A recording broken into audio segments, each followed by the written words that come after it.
Ethan Callahan resserra les sangles de son sac à dos usé et contempla l'immensité de la nature sauvage qui s'étendait devant lui. Le soleil levant baignait les montagnes du Montana de teintes dorées et vertes. Une profonde inspiration emplit ses poumons d'un air frais, chargé des senteurs de pin et de terre humide. Ces randonnées solitaires apportaient toujours à Ethan un profond réconfort. Armé seulement de son appareil photo et d'une curiosité inépuisable, il explorait cette nature indomptée, à la recherche de moments qu'il pouvait capturer à travers son objectif pour les partager avec le monde. Ce jour-là, son objectif était une crête reculée, réputée pour offrir des panoramas à couper le souffle. Mais ce qui l'enthousiasmait davantage, c'était la rumeur selon laquelle des animaux sauvages rares avaient été aperçus dans la région. Ethan imaginait déjà une seule photo parfaite ornant la couverture d'un prestigieux magazine de nature. Cette pensée de gloire alimentait sa détermination alors que ses bottes crissaient sur le sentier accidenté. À plusieurs reprises, il s'arrêtait pour photographier les arbres imposants ou les jeux de lumière sur les rochers. Le sentier devenait de plus en plus escarpé et étroit. La végétation céda la place à un paysage rocheux et aride, et le silence de la forêt n'était troublé que par le murmure d'une rivière lointaine. Soudain, Ethan entendit un faible gémissement. Il s'immobilisa, son cœur s'accélérant. C'était un cri, aigu et désespéré. Il scruta les environs alors que le bruit se faisait entendre à nouveau, plus clair et plus pressant. Avec précaution, il s'approcha du bord d'un précipice et regarda en contrebas. Sur une étroite corniche rocheuse, il aperçut un ourson agrippé aux pierres tremblantes de ses petites pattes. De toute évidence, il avait été séparé de sa mère. Le vide sous la corniche était menaçant, et Ethan sentit une vague d'impuissance et de responsabilité l'envahir. Il savait qu'il ne pouvait pas abandonner le petit à son sort. Mais comment lui venir en aide sans risquer sa propre vie? Il réfléchit intensément. Une corde dans son sac offrait une solution possible. Il l'attacha solidement à un pin robuste et l'enroula fermement autour de sa taille. Ses mains tremblaient alors qu'il vérifiait la solidité des nœuds. Tandis qu'il descendait lentement le long de la paroi, il prit conscience que chaque mouvement comportait un risque. Des pierres lâches glissaient sous ses bottes et tombaient dans le vide. L'ourson se tut, le fixant de ses grands yeux remplis de peur. Ce regard poussa Ethan à continuer. À chaque pas, il se rapprochait de la corniche, mais le danger devenait de plus en plus palpable. Et si la mère de l'ourson surgissait soudainement et le percevait comme une menace, il repoussa cette crainte et se concentra sur la descente. Lorsqu'il atteignit enfin la corniche, il s'arrêta pour tenter de gagner la confiance du petit. Il lui parla d'une voix apaisante et se déplaça lentement pour ne pas l'effrayer. L'ourson tremblait, mais il était trop faible pour opposer une quelconque résistance. Ethan sortit une sangle en tissu de son sac et la prépara avec précaution. Chaque geste était un exercice d'équilibre. Chaque seconde comptait. Juste au moment où il attachait solidement la sangle autour du petit, une pierre glissa sous son pied. Ethan perdit l'équilibre et se retrouva suspendu à la corde. La douleur, lorsqu'il heurta la paroi rocheuse, irradia dans son épaule, mais il s'accrocha fermement. Il mobilise toutes ses forces pour remonter avec l'ourson. L'ascension fut exténuante. Ses muscles brûlaient et la douleur dans son épaule était implacable. Pourtant, le poids du petit, blotti contre lui donnait l'énergie nécessaire pour continuer.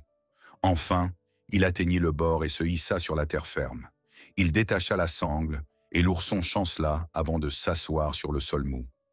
Ethan s'écroula, épuisé, à côté de l'animal et inspira profondément. Le petit le regarda de ses grands yeux, comme s'il comprenait qu'il lui avait sauvé la vie. Un sentiment de triomphe et de soulagement envahit Ethan. Mais au fond de lui, il savait que ce n'était que le début d'une histoire bien plus grande. Ethan était allongé, haletant, sur le sol forestier, son épaule endolorie par l'effort de l'ascension. L'ourson qu'il avait sauvé se trouvait à quelques mètres de lui, tremblant encore légèrement. Son épaisse fourrure brune était couverte de poussière et ses yeux suivaient Ethan avec un mélange de méfiance et de curiosité. Ethan savait qu'il ne pouvait pas rester longtemps. La mère de l'ourson pouvait apparaître à tout moment et une rencontre avec un ours adulte serait probablement loin d'être amicale. Avec précaution, il se redressa, ses gestes lents et mesurés pour ne pas effrayer l'animal. Il réfléchissait à l'idée de se retirer lorsqu'un léger bruissement attira son attention. Ethan scruta la direction d'où provenait le bruit, et son cœur manqua un battement. Une silhouette massive et sombre émergea entre les arbres. C'était la mère de l'ourson. Son corps imposant scintillait à la lumière qui perçait à travers les branches, et ses yeux perçants se posèrent immédiatement sur Ethan. Elle s'arrêta à quelques mètres, un grondement sourd s'échappant de sa gorge. Ethan se figea. Son cœur battait à tout rompre, tandis qu'il tentait de rester calme.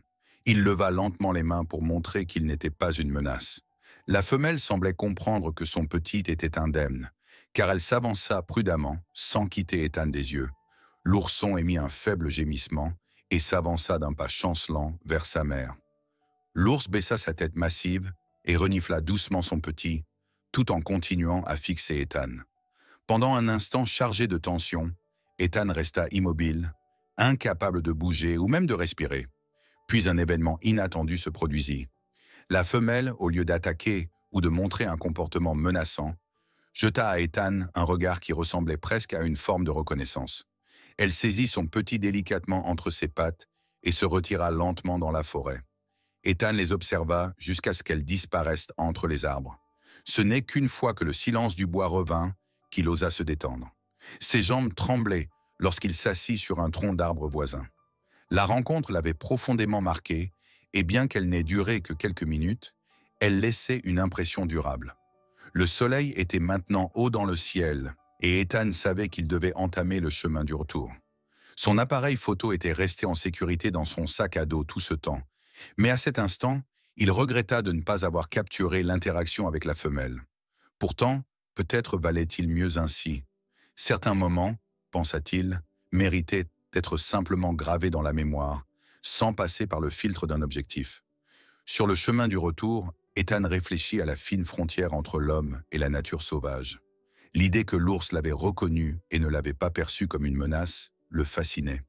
Peut-être, se dit-il, était-ce un signe que le respect et la compréhension pouvaient être la clé d'une coexistence harmonieuse entre l'homme et la nature. De retour dans sa cabane à la lisière de la forêt, Ethan déposa son équipement et remplit son carnet de notes avec les impressions de la journée. Mais tandis qu'il écrivait, une étrange sensation le troubla. C'était comme s'il se sentait observé. Il secoua la tête, convaincu que ses nerfs surmenés lui jouèrent des tours. Cependant, cette nuit-là, alors qu'Ethan s'apprêtait à s'endormir, un léger bruissement parvint à travers la fenêtre ouverte de sa cabane. Il se leva et regarda dehors.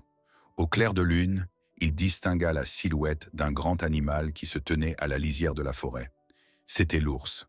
Elle resta immobile, regarda dans sa direction, puis disparut à nouveau entre les arbres. Ethan resta un moment à la fenêtre avant de retourner se coucher. Quelque chose lui disait que ce n'était pas la dernière fois que leur chemin se croiserait. Le lendemain matin, il fut réveillé par la lumière du soleil, filtrant à travers les rideaux de sa cabane. Les souvenirs de la veille étaient encore vifs, et il ne pouvait se défaire de l'impression que quelque chose avait changé. Après un petit déjeuner rapide, il enfila ses bottes et décida d'explorer un nouveau sentier qui s'enfonçait plus profondément dans la forêt. Son instinct lui soufflait que quelque chose l'attendait là-bas. Le chemin était étroit, bordé de sous-bois denses. Le chant des oiseaux l'accompagnait, et de temps à autre, un écureuil traversait le sentier en courant. Ethan s'arrêta pour prendre quelques photos des rayons de soleil perçant à travers la canopée, mais une étrange sensation l'envahit soudain. Les bruits ambiants cessèrent, et un silence inquiétant s'installa. Ethan s'immobilisa et tendit l'oreille. Puis il remarqua des empreintes fraîches dans le sol meuble, des traces profondes, manifestement laissées par un animal de grande taille. Son cœur s'accéléra et il suivit les traces avec précaution. Les empreintes menaient à une petite clairière où la végétation avait été piétinée. Au centre se trouvait un tas de baies et de racines, soigneusement empilées comme une offrande. Ethan s'accroupit pour examiner l'arrangement de plus près. Qui ou quoi avait laissé cela ici? Une légère brise apporta le parfum familier de la terre humide et de la forêt. Un frisson parcourut son dos et il se retourna instinctivement. Là, à la lisière de la clairière, se tenait à nouveau la mère ours. Elle l'observait à une distance sécurisée, ses yeux calmes mais vigilants. Ethan leva lentement les mains pour montrer qu'il ne représentait aucun danger. La mère ours ne bougea pas, mais son attitude ne trahissait aucune agressivité. Elle semblait presque curieuse. Après quelques minutes, elle se retourna et disparut à nouveau dans la forêt. Ethan resta figé, abasourdi. Que voulait-elle lui communiquer? Il sentait que ce n'était que le début d'une connexion profonde. Ethan ne pouvait chasser de son esprit la rencontre avec la mère ours. De retour dans sa cabane, il consigna dans son carnet les événements des derniers jours avec le plus de détails possible. La scène dans la clairière, le tas de baies et de racines, et le regard perçant de la mère ours, tout cela ressemblait à une tentative de communication. Mais que voulait-elle lui dire? Il décida de repartir en exploration. Cette fois, il emporta non seulement son appareil photo, mais aussi un petit carnet pour noter ses observations sur le moment. La forêt était son refuge, mais il avait maintenant le sentiment de faire partie de quelque chose de plus grand, une connexion qu'il ne comprenait pas encore totalement. Les jours raccourcissaient et l'air était imprégné de la fraîcheur annonçant l'automne. Ethan choisit un sentier qui s'enfonçait plus profondément dans la forêt qu'il ne l'avait jamais fait. Le matin était calme, seulement troublé par le bruissement occasionnel des feuilles dans le vent. Il avait l'impression d'être observé, mais ce n'était pas désagréable. C'était comme si la forêt elle-même l'accueillait. Après des heures de marche, il atteignit un promontoire offrant une vue imprenable sur la vallée. Ethan s'assit sur un tronc d'arbre renversé pour profiter de la tranquillité. Alors qu'il sortait une bouteille d'eau de son sac à dos, il aperçut quelque chose du coin de l'œil. Une ombre sombre se déplaçait à la lisière de la forêt, trop loin pour être clairement distinguée, mais la silhouette lui était familière. Ethan saisit instinctivement son appareil photo. À travers l'objectif, il vit qu'il s'agissait de la mère ours.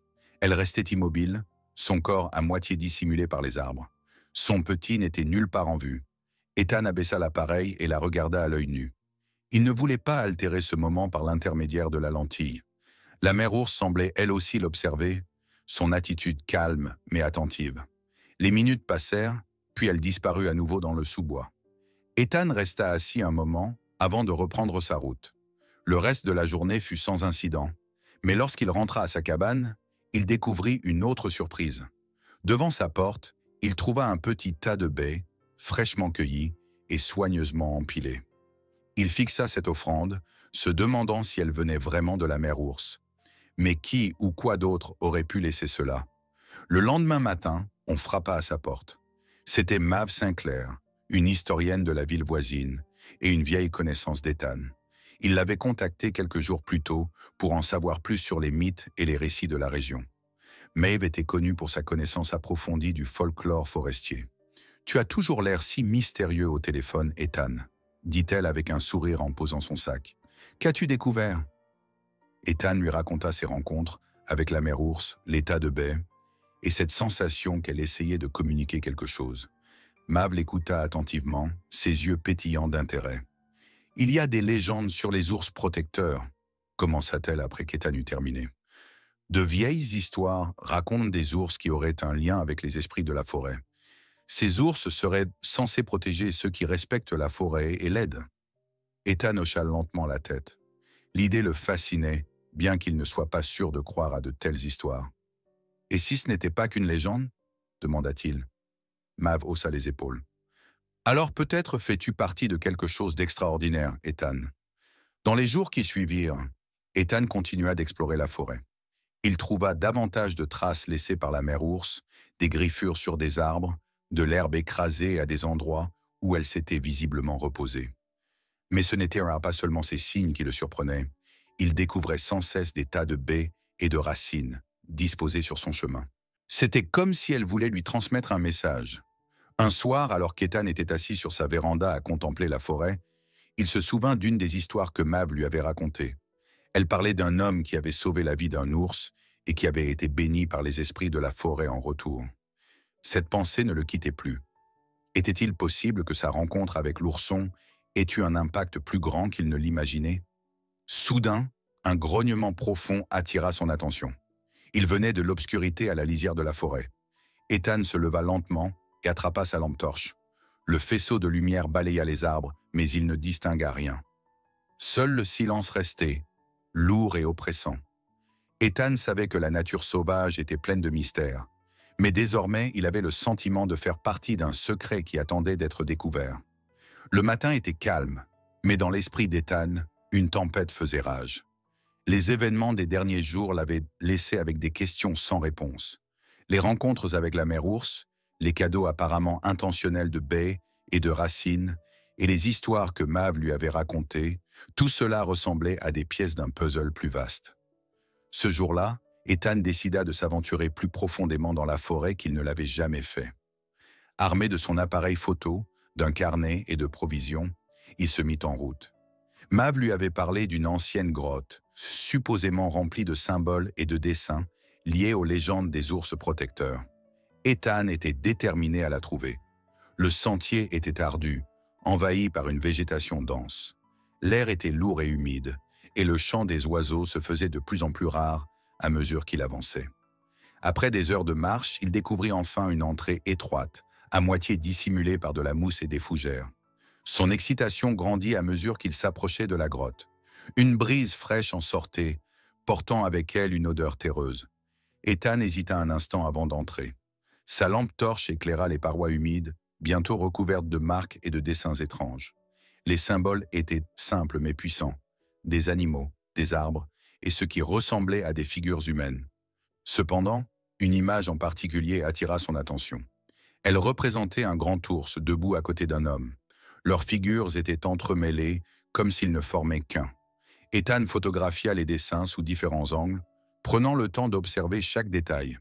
Ses pensées s'emballaient. Et si les légendes étaient vraies? Et si la mère ours ne se contentait pas de l'observer, mais l'avait consciemment conduit jusqu'ici? Soudain, il entendit un bruit. Un grognement sourd, profond et résonnant. Il se figea, sa lampe torche tremblant légèrement dans sa main. À l'entrée de la grotte se tenait la mère ours. Ses yeux sombres brillaient dans le faisceau de lumière, mais son attitude n'était pas menaçante. Elle semblait au contraire calme et résolue. Ethan ressentit une étrange combinaison de révérence et de familiarité. La mère ours avança lentement. Ethan ne recula pas. Il pouvait sentir le poids de la connexion qui s'était formée entre eux. Elle s'arrêta devant une paroi de la grotte et lui jeta un regard avant de frapper doucement la paroi avec sa grande patte. Ethan suivit son regard et découvrit un autre symbole qu'il n'avait pas remarqué auparavant. Il s'agissait d'une gravure représentant un homme tendant la main à un ourson. Le moment était bouleversant. Ethan ne comprenait pas encore exactement ce que tout cela signifiait, mais il savait que c'était important. Il photographia les symboles et le nota dans son carnet. La mère ours le regardait toujours, et une fois qu'il eut terminé, elle se retourna et disparut à nouveau dans la forêt. Sur le chemin du retour, Ethan réfléchit à tout ce qu'il avait vu. La grotte semblait contenir un message, une histoire de collaboration et de respect entre l'homme et l'animal. Il se demandait quel rôle il jouait dans cette histoire, et pourquoi la mère ours l'avait choisi, lui. De retour dans sa cabane, Ethan appela Mav et lui raconta sa découverte. Sa voix, à l'autre bout de la ligne, était emplie d'excitation. « C'est incroyable, Ethan. Ces symboles pourraient représenter un lien ancien que nous ne comprenons pas encore complètement. Tu dois continuer à explorer. » Ethan promit de retourner à la grotte, mais il devait d'abord se reposer. L'épuisement de la journée le rattrapa et il s'endormit rapidement. Dans ses rêves, il revit la mère ours marchant à travers la forêt, suivie par une procession d'autres animaux. Leurs mouvements étaient là calmes, mais déterminés, comme s'ils portaient un fardeau invisible. Le lendemain matin, Ethan se réveilla avec un objectif clair. Il savait que la grotte était la clé pour décrypter le message de la mère ours, et il était déterminé à raconter l'histoire cachée dans les symboles, non seulement pour lui-même, mais pour tous ceux prêts à écouter. Les jours qui suivirent à la découverte de la grotte passèrent en un éclair. Les symboles et leurs messages ne cessèrent de le hanter. Ethan passait des heures à analyser les dessins et à réfléchir au rôle qu'il jouait dans cette histoire. Mav l'aidait grandement en apportant des perspectives historiques et mythologiques, mais Ethan savait qu'il devait vivre cette expérience lui-même pour la comprendre pleinement. Un matin, alors que les premiers flocons de l'hiver recouvraient de la forêt d'un manteau blanc, Ethan décida de retourner à la grotte. Cette fois, il était préparé. En plus de son appareil photo et de ses notes, il emporta un petit cadeau, une figurine en bois sculptée représentant un ours. C'était sa manière d'exprimer son respect et sa gratitude. Le chemin jusqu'à la grotte était difficile. La neige rendait le sol glissant et le vent glacé mordait sa peau. Mais Ethan sentait une urgence intérieure qui le poussait à avancer. Lorsqu'il atteignit la grotte, l'air était immobile. On aurait dit que la forêt retenait son souffle. À l'intérieur de la grotte, Ethan déposa la figurine sous le symbole de l'homme et de l'ourson. Il resta un moment immobile, sa lampe torche à la main, observant la paroi. La signification de ce lieu était palpable. Ce n'était pas un simple vestige du passé, mais une partie vivante de la connexion entre l'homme et la nature. Soudain, un léger bruissement derrière lui attira son attention. Ethan se retourna et vit la mère ours à l'entrée de la grotte. Son petit, désormais plus grand et plus fort, se tenait à ses côtés. Ethan resta calme, bien que son cœur battît plus vite. La mère ours s'avança lentement, et Ethan ressentit à nouveau cette profonde connexion. Elle s'arrêta devant lui, le regarda, puis baissa la tête. Ethan interpréta ce geste comme une sorte d'adieu. Le petit le regarda avec curiosité avant de suivre sa mère, qui se dirigea vers la sortie. Ethan les observa s'éloigner dans le paysage enneigé, disparaissant lentement parmi les arbres. Un sentiment de paix l'envahit. En quittant la grotte, Ethan avait l'impression qu'un cercle s'était refermé. Les ours lui avaient offert bien plus qu'il n'aurait pu l'imaginer. Ils lui avaient permis de comprendre la nature d'une manière plus profonde et lui avaient enseigné la valeur du respect, de la protection et de la communauté. De retour dans sa cabane, Ethan décida de consigner ses expériences par écrit. Ce qui commença comme de simples notes personnelles devint une collection d'histoires destinée à transmettre le message des ours et de la grotte. Il savait que ces récits pouvaient inspirer les gens à respecter et protéger la nature. Quelques mois plus tard, le livre était terminé. Intitulé « Le message de la nature sauvage », il racontait le voyage d'Ethan, sa connexion avec la mère ours et les leçons qu'il avait apprises. Le livre rencontra un grand succès et inspira de nombreuses personnes à s'engager pour la protection de la nature. Mais pour Ethan, le véritable succès ne résidait pas dans la renommée ou la reconnaissance, mais dans le changement qu'il observait autour de lui. La communauté commença à voir la forêt autrement. Des projets de protection de la faune sauvage furent mis en place et les enfants apprirent à l'école l'importance de la nature. Ethan, lui, resta fidèle à la forêt. Il passait ses journées à explorer de nouveaux sentiers, à observer la faune et à partager ses expériences. Il ne revit jamais la mère ours ni son petit, mais il savait qu'ils étaient là, quelque part dans les profondeurs de la forêt, continuant d'être les gardiens invisibles de leur monde. Un soir, alors qu'Ethan était assis sur sa véranda, à contempler le ciel étoilé, il tenait dans sa main la pierre sculptée qu'il avait trouvée dans la grotte. Sa surface était lisse et tiède, comme si elle portait encore l'énergie de la forêt. Il sourit et murmura dans le silence. « Merci ». La forêt ne répondit pas par des mots, mais le bruissement des arbres et le cri lointain d'une chouette suffirent.